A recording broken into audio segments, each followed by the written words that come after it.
What to do, vinyl community? My name is Brian. That's Brian, and this is mail time number 7. Yeah, mail time number 7. Sorry for the lack of videos. I know the last one I uploaded was like a month ago, and I've just been busy with school. Straight up with y'all.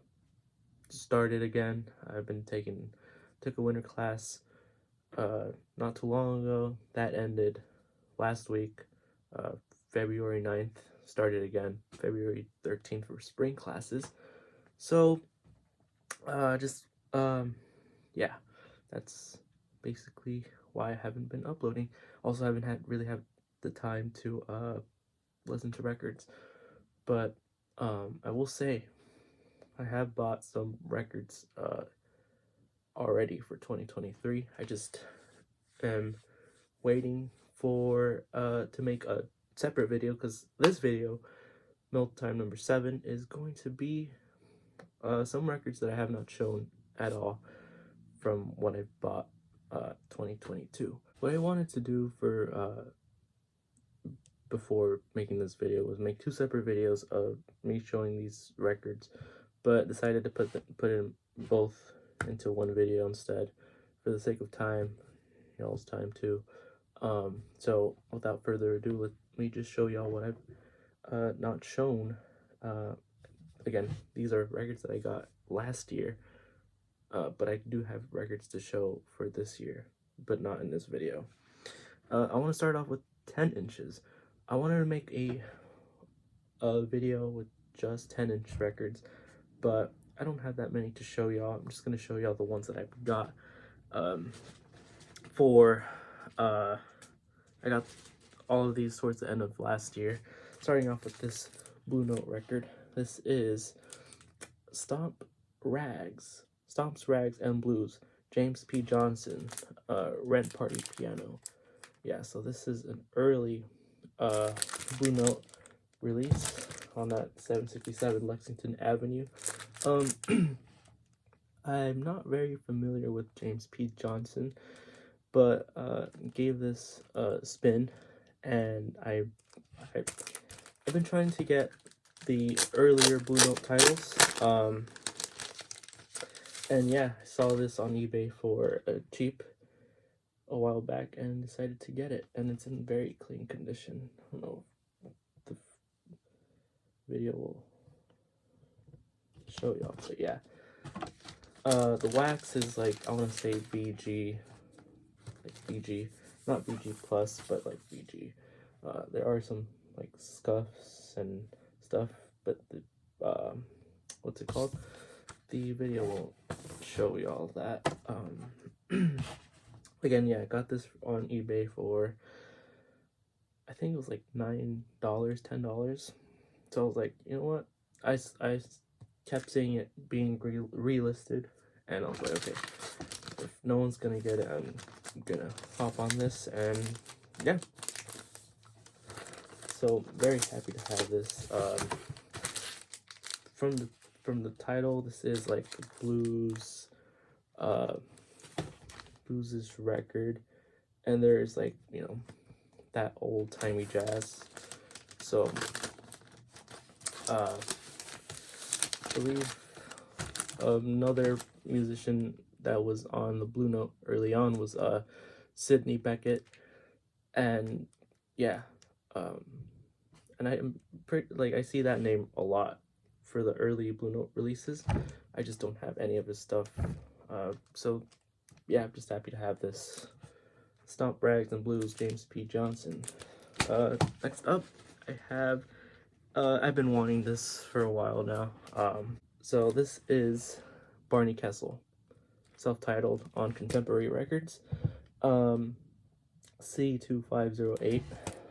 I had this is actually, believe it or not, my second copy. The first time that I got this was on Discogs, and it was, you know, fairly cheap. Actually, no, it was cheap. It was only like, I want to say it was like $10 to $15. The description did not match. So the seller said that the the cover was clean, which it is, but the wax had some repeated skips, and so I told the seller, gave me a refund, said that they didn't want the record back, so I was like, okay. Then I went on eBay and found another copy. The wax was clean, but the cover was not, so I was like, okay, I'm just going to keep the jacket from Discogs and keep the wax, the disc that I got from eBay, and then just sell the less poorly-ish graded copy that the duplicate that was not as clean as this one that I have. But yeah, Barney Kessel, love his stuff, especially on contemporary. I know there's a volume 2, and I've been trying to get that one. Hopefully I can get volume 2 on this year. But yeah, for now, Barney Kessel, plays guitar, awesome stuff on here. Next up, I have actually not another Dial record, but it's another 10-inch, and this is Art Tatum Trio. This is on that Dial label, Dial 206. I don't know if y'all can see right there, but yeah. So again, all these records, got them 2022, last year. And if y'all haven't been seeing the previous videos, I've been on this Dial kick where I've just been buying a lot of Dial records. And yeah, this was one of them. I've had this for a few months now. Again, these Dial stuff are just, even the cleanest copies are gonna sound pretty crummy. It looks like, VG, maybe VG plus, but it just sounds kind of crummy. You have Art Tatum on piano, Tiny Grimes on guitar, and Slam Stewart on bass. But yeah, this is an awesome, musically, it's awesome.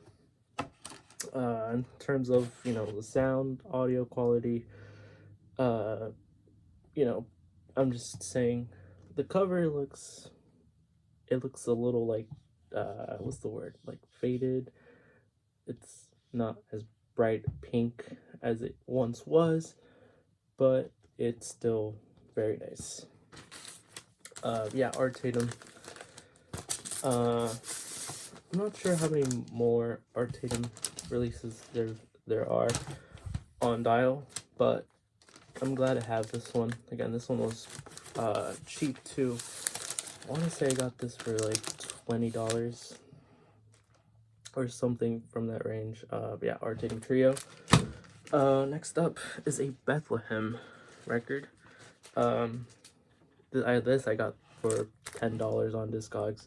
This is Oscar Pettiford on Bethlehem, and this record was a blind buy for me.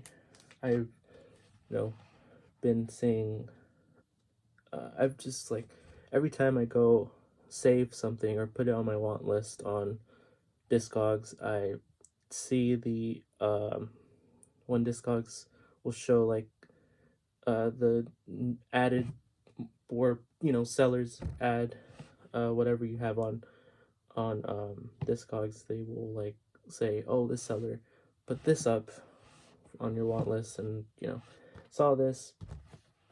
I saw it for again cheap, $10, and I was like, okay, the description wasn't vague. They were pretty straight up. They said that the wax was like in rough shape, but it still played. There's no skips or nothing, and I was like, okay, gonna get it. Regardless, I want to see if it's true, and they were they were correct. It doesn't skip or anything like that. Bethlehem BCP 1003. Yeah, so I think this might be the third release on Bethlehem. Chris Connor being like the first record put on Bethlehem, on the Bethlehem label. And again, Oscar Pettiford, awesome, plays cello and bass on this session. I believe Oscar Pettiford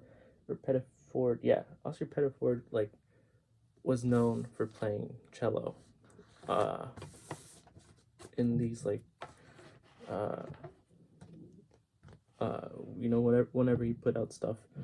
But here you have Oscar Pettiford on cello and bass, Julius Watkins on French horn, Charlie Rose on tenor, Duke Jordan on piano, and Ron Jefferson on drums.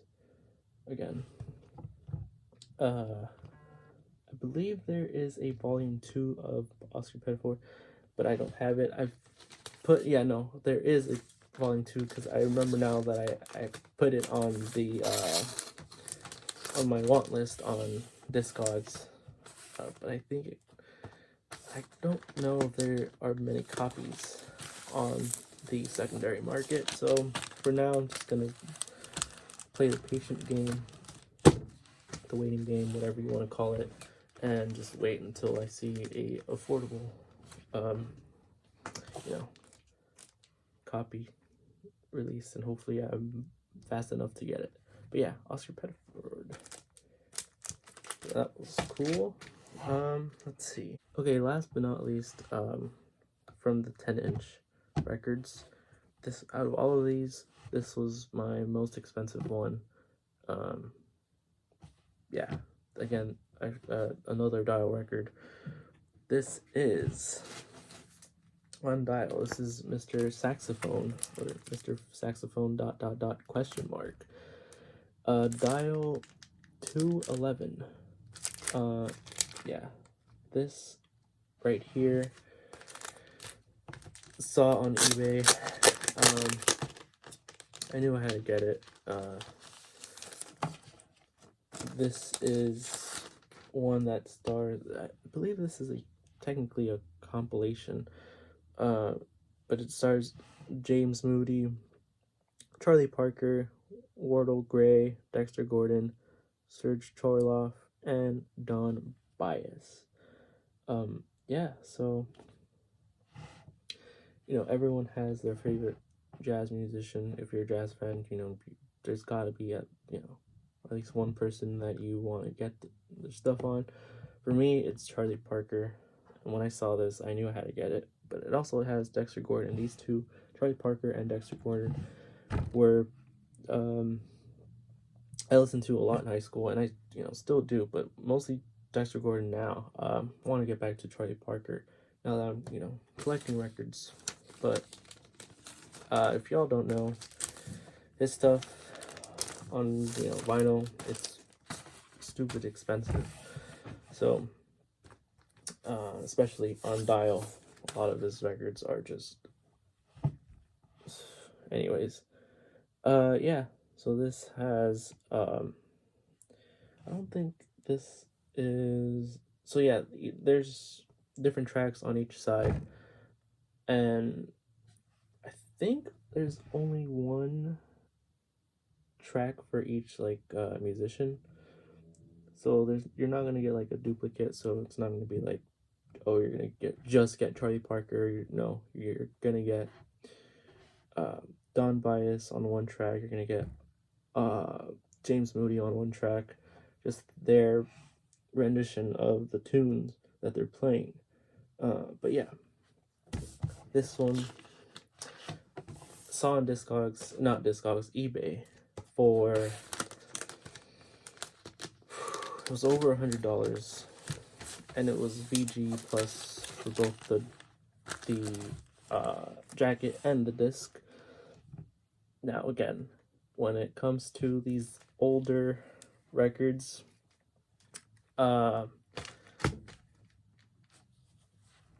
clean doesn't mean that it's going to sound, like a modern audiophile reissue. It's not the best, but it's, for I guess collecting reasons, or collecting, like, as a collector, as a not necessarily completist, but whatever I can find affordable and accessible, I will get. But yeah, those were the 10-inch records. So that's I wanted to buy more 10-inch records and show them in one video, but decided to just do this. Wanted to get Curtis Connor because I wanted to, for the next video, I wanted to show y'all a musician that I don't really see that many people talk about. I want to say, like, maybe half a year ago, I just started listening to this musician that it's just her. Yes, it's a female musician. I just don't see that many people talk about her. Or when I search up her name on YouTube, it'll just be her, like, her albums and her performances and stuff. But anyways, let me just get right into what I want to show y'all. This is what I'm talking about. Marian McPartland. Marian McPartland. This is one on Capitol. This is Marian McPartland at the Hickory House. All of these that I'm showing y'all of Marian McPartland records are cheap. They're under like $20. This is the first one on Capitol Records. Marian McPartland, if y'all don't know, was a English American jazz pianist. She put out a good amount of records in like the 50s and early 60s. A lot of it being on like Capitol, Savoy, and these other labels that I'm gonna show y'all. But wanted to purchase her stuff and show y'all and talk about it, but for the sake of time, just going to I guess improvise here, or from what I remember. Yeah, Marian McPartland. This record sounds smoking. I mean, there's a ton of tunes on here. But yeah, Marian McPartland plays piano on here, as well as Bill Crow, who plays bass, and Joe Morello, who plays drums. But this one also has what's it called? Harp too. I don't know if it's credited on here, but when you listen to the music, you will hear harp. This has Lush Life, Love You Madly, How Long Has This Been Going On, Street of Dreams. I mean, this is a classic, for me, at least. But again, this is cheap heat. I'm pretty sure there's like, I don't know, maybe like, there's several copies on Discogs, and I'm sure there's some copies on eBay. Got this for, I don't know, maybe $5. I think I got this November or December. I got this last year, as well as these other Marian McPartland records. But yeah, this is on Capitol Records. Y'all can see right there. I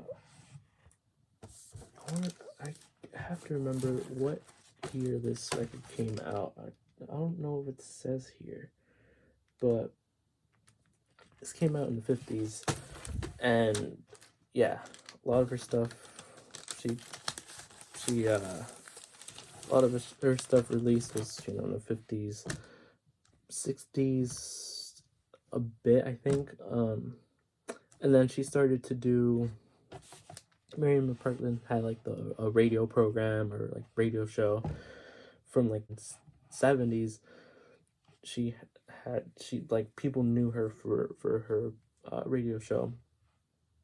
And one of my favorite things is that there's a YouTube video of Marian McPartland with who interviews Bill Evans later on in the 70s. And man, it's just so awesome to just, two pianists interact. And if I'm, this might be like a controversial take, but she has this like her own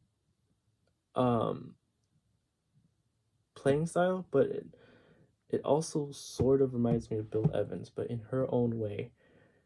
I don't know how to like explain it, but yeah, Marian McPartland, just awesome stuff. This is another Marian McPartland. This is Marian McPartland After Dark. Yeah, this is another one on Capitol Records. I think, I don't know if it's just people don't know or just people don't appreciate this musician, but when I saw, I was expecting these records to go for over $50 maybe, but when I saw that there were several copies online, I was like, okay, I'm glad, but at the same time, it's just like, wow. Why don't I see people talk about Marian McPartland? I don't know. I really don't. But the this has Marian McPartland and her trio. Marian McPartland on piano, Bill Crow on bass, Joe Morello on drums, Lucien Schmidt on cello, and then Betty Clement on harp, as well as Margaret Ross on harp. And again, each of these of her records have a, let's see, there are 1, 2, 3, 4, 5, 6, 7, 8, 9, 10, 11, 12 tunes on here.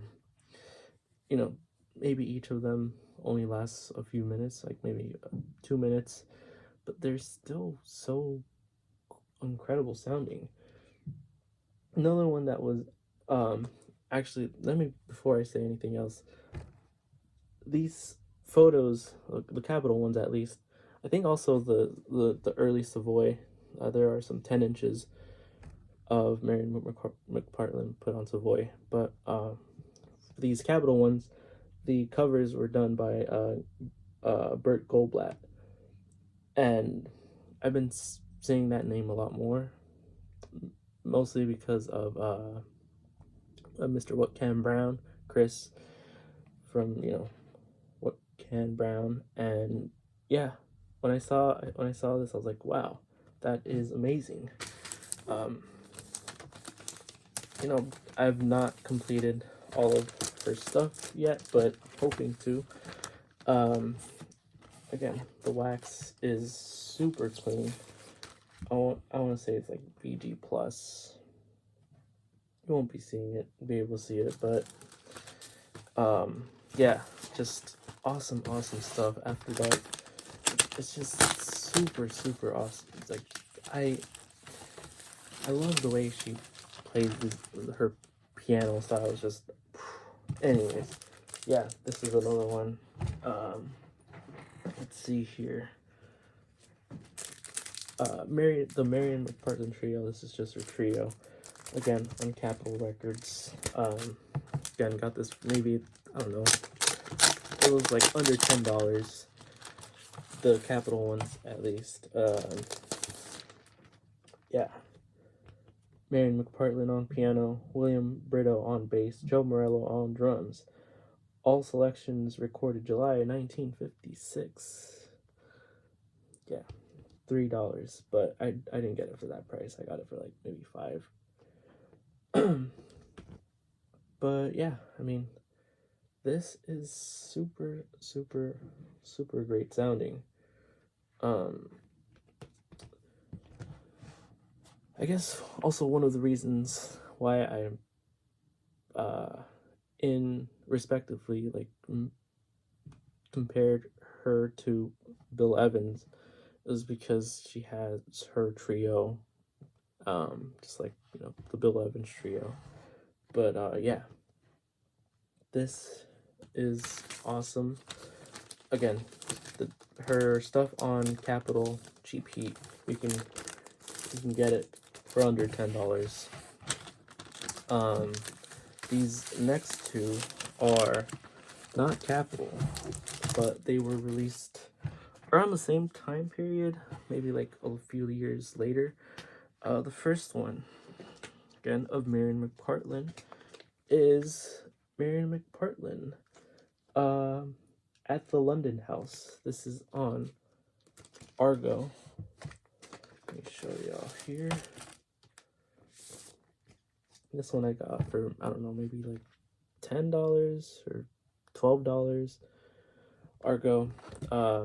It's okay sounding. It's clean, but again, when it comes to these Argo, I think from what I hear, it's like, again, if you have a super clean copy, I think the audio quality is just not the best.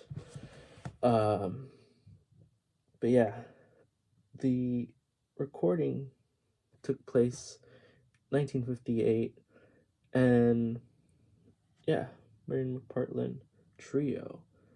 I'm trying to see who she had in the trio at the time, but I don't see the names here. But I do remember seeing somewhere that Joe Morello, the one that plays drums, later on went on to join the Dave Brubeck Quartet, and was part of one of the musicians who was on Time Out.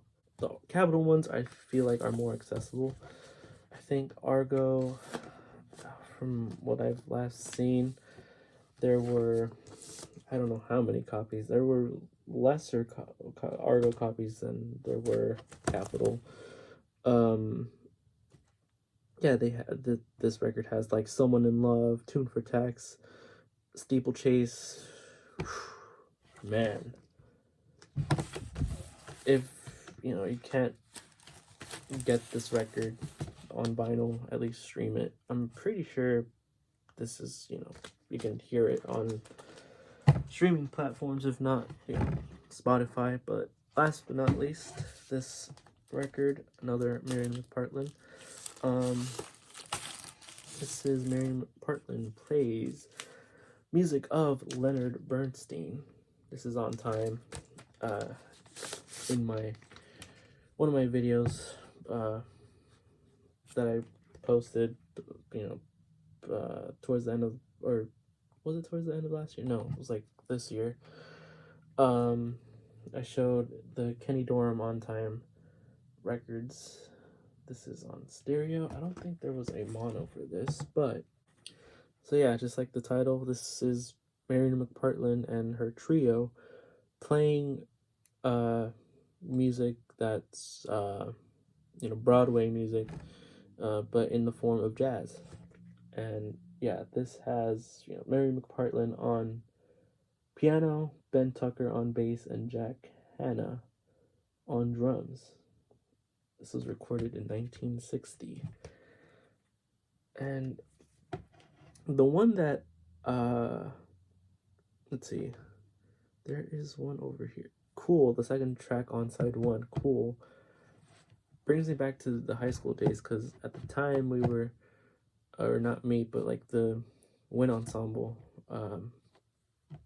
we're playing some tunes, and one of them was West Side Story's Four Seasons, I believe that's what it's called. And the last one, they play like four different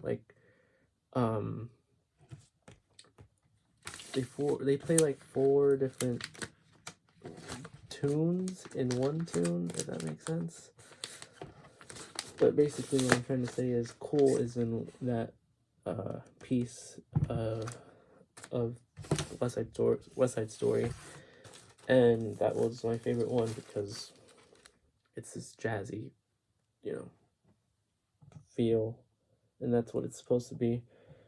But yeah, Time Records Series 2000 is a stereo, and yeah, this is all that I have of Marian McPartland. I wanted to include the 10 inches on Savoy, but just haven't had the time. I don't have the records, and I was like, okay, maybe someday I'll show them if I can, get them before people start buying them, but I don't think so. But yeah, this concludes this mail time video. If y'all stuck around, thank you, truly appreciate it. I will be posting, the next one will be a vinyl finds video of my trips to Amoeba and the record parlor. Went recently and got a ton of stuff, and yeah, hopefully y'all enjoyed this video. If you did, I would appreciate it, and subscribe. Comment what y'all thought of either the 10-inch or Marian McPartland or both. I would appreciate it. And yeah, hopefully you guys can stick around, and if not, I hope you guys stay safe and take care.